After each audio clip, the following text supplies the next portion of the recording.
প্রিয় দর্শকবৃন্দ, আপনাদের প্রিয় চ্যানেলে আরও একটা নতুন গল্প নিয়ে চলে এসেছি। আশা করি আজকের গল্পটি আপনাদের খুবই ভালো লাগবে। প্রচুর মানুষের ভালোবাসা পাচ্ছি আমরা। তবে হ্যাঁ, গল্পটি শুধু শুনলে হবে না, চ্যানেলটিকে সাবস্ক্রাইব করতেও হবে নাকি, কারণ আরও নতুন নতুন ভয়ানক গল্প নিয়ে আসবো আমরা। তবে আর দেরি কেন, এখনই সাবস্ক্রাইব করে নিন আর পাশে থাকা বেল আইকনটিকে অন করে দেবেন, কেমন?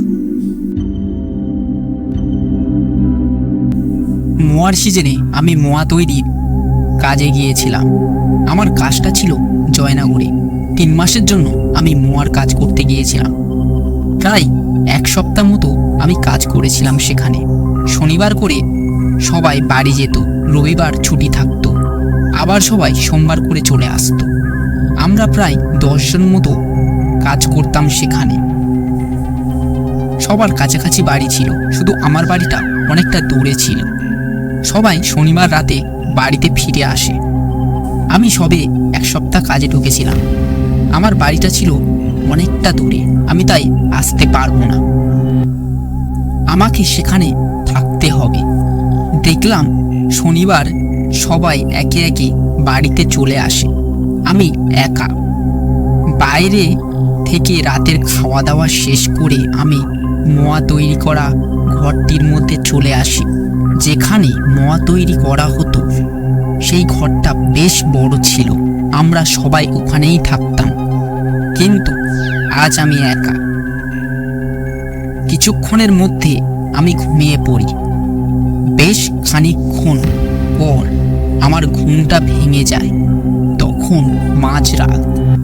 দেখলাম দক্ষিণের জানলাটা হাওয়াতে প্রচুরভাবে শব্দ হচ্ছে।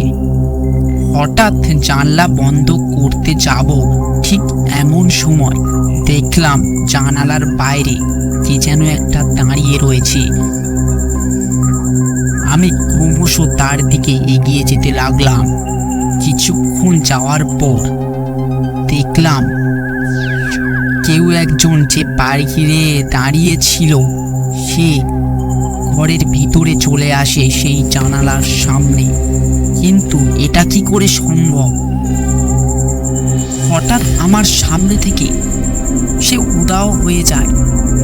আমার ভয়ে সারা শরীর শিউরে ওঠে।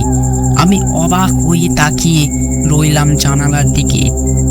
ঠিক এমন সময় ঘরের চারিদিক থেকে ভয়ানক কান্নার শব্দ ভেসে আসতে থাকে। আমি সেটিকে দেখে আমার ভয়ে সারা শরীর শিউরে ওঠে আর নিজেকে ঠিক রাখতে পারলাম না। সঙ্গে সঙ্গে আমি মাথা ঘুরে সেখানে পড়ে যাই। আজ আমাদের গল্পটি এটুকুই ছিল। আশা করি গল্পটি আপনাদের ভালো লেগেছে। এটি সত্য ঘটনা।